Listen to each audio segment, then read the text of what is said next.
इयत्ता 5वी, विषय मराठी, बंडूची इजार। बावची गावचा बंडू शांत व कष्टाळू शेतकरी। आपण भलं आणि आपलं काम भलं असा त्याचा स्वभाव। सगळ्या गावात त्याच्या या स्वभावाची चर्चा असायची। सकाळी लवकर शेतात जायचं, दिवसभराचं काम आटपून संध्याकाळी घराकडे यायचं। घरी आल्यावर आपल्या मुलीशी खेळायचं, कट्ट्यावर चक्कर मारायची आणि जेवायच्या वेळी पुन्हा घरी यायचं असा त्याचा दिनक्रम असायचा। सावळा रंग, शिडशिडीत अंगकाठी आणि नाकासमोर चालणारा बंडू।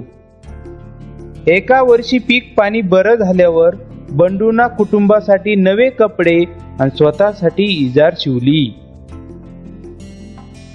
धोंडू मामांनी कपडे शिवले खरे, पण त्यांचा अंदाज जरा चुकला। इजार जरा लांब झालीये।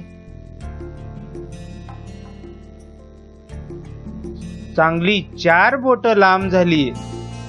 आता पुन्हा धोंडू मामाकडे जायचं म्हणजे? बंडू आपल्या बायकोकडे जातो। अगं, इजार जरा 4 बोट कमी करून टाक घालतीस का? बंडूची बायको म्हणते,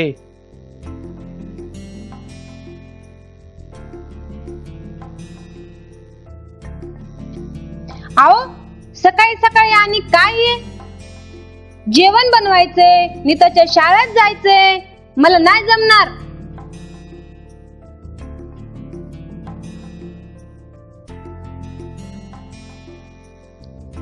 मग बंडू आपल्या धाकट्या बहिणीकडे जातो।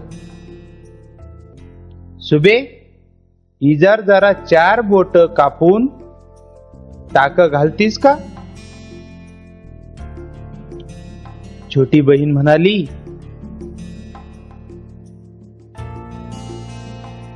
नाही दादा, मला केवढा अभ्यास पडलाय। आता कॉलेजची ही वेळ होईल, तो आईला सांग की। मग बंडू आपल्या आईकडे जातो। आई, ये आई, इजार जरा 4 बोट कापून टाक घालतीस का?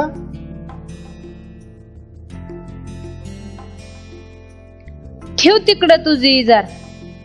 इथं वैरण कापून कापून माझ्या हाताचं तुकडं पडल्यात।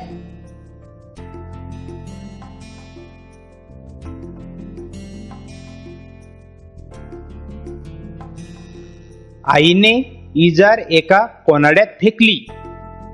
बंडू हिरमुसला होऊन शेताकडे गेला। इजार बघून बंडूची बायको मनाशीच विचार करते, चुकलंच माझं, सकाळीच इजार दुरुस्त करायला पाहिजे होती। बंडूची बायको इजारीचे पाय कापते आणि दुमडून टाके घालते। बंडूची बहीण मनाशीच विचार करते, आपला भाऊ किती कष्ट करतो आणि मला कॉलेजला पाठवतो, मी दादाचं इतकंही काम करू नये। बंडूची बहीण इजारीचे पाय कापते, दुमडून टाके घालते। बंडूची आई मनाशीच विचार करते, उगा खेकसले पोरावर, एवढा राबराब राबतोय पोरगा। बंडूची आई इजारीचे पाय कापते, दुमडून टाके घालते। बंडू मनाशीच विचार करतो, आपलं काम आपणच केलेलं बरं। बंडू इजारीचे पाय 4 बोट कापतो व टाके घालतो।